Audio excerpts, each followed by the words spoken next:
Hello. Today I want to talk a little bit about what it's like to be an artist in recovery. And so if you are a creative person, whatever that means to you, whether you're a painter, a writer, an actor, a musician, and you also think that you have an issue with substances, or you've just done something about it and decided that you don't want to use them anymore, whether it's alcohol, drugs, then this video is for you. I always thought that it was completely necessary for me to use a lot of drugs and alcohol to become more creative. In fact, all of my heroes that I looked up to were incredibly talented, but also incredibly troubled. They used substances to excess. They had mental health problems. They were suicidal. They committed suicide, often dying at young ages. You know, there's the 27 Club, a quite famous example of that.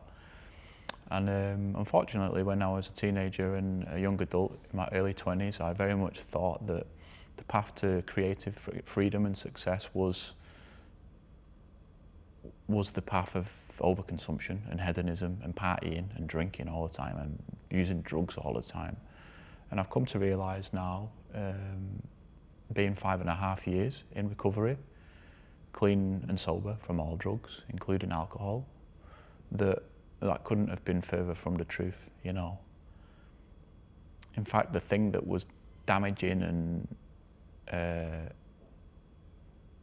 making my creativity struggle the most was the fact that I was drinking all the time and using drugs all the time. And as soon as I got those things out of my life and I started to focus on what was actually important to me, which was the creative acts and, you know, the journaling and the self-discovery and the inner work, which you hear so much about these days, I found that I was far more creative. My attention span was far greater for creative processes. I found that I was doing more creative stuff with my time than before, and the quality of that creative stuff was much higher as well. See, I've always wanted to be an artist or a free spirit, you know, and I think those two things are quite closely linked. And I think, unfortunately, being an artist or a free spirit often does go hand in hand with this hedonistic lifestyle, this overconsumption of alcohol and drugs, partying all the time, reckless behaviour. And yeah, if you feel like those things are the key to your creative success, then perhaps I would suggest that you just sit deeply and think about it, because in my experience, those things took me further away from my creative and spiritual self. And it was only when I stopped that I started to move back in the right direction towards spiritual and creative growth. You know, I used to feel stuck and lost and unable to get a day without using alcohol or drugs to change the way that I felt. You know, and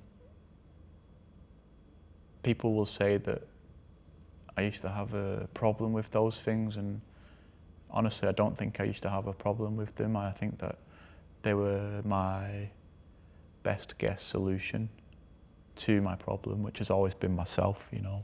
And I think a really important part of learning about myself now in recovery has been the focus that I've put on my creative acts. You know, I'm an oil painter, I'm a writer.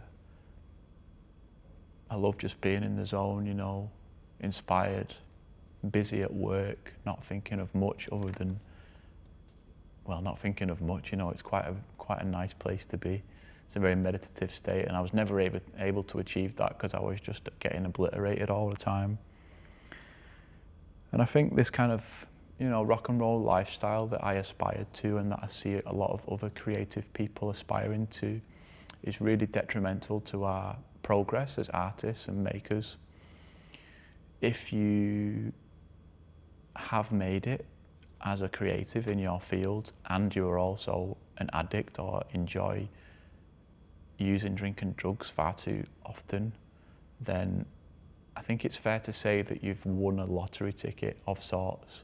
Because I think for every one person who's an addict who also makes it creatively or otherwise, there are perhaps 10,000 very similar quality artists out there that don't make it and end up unfortunately losing themselves or losing their careers to addiction.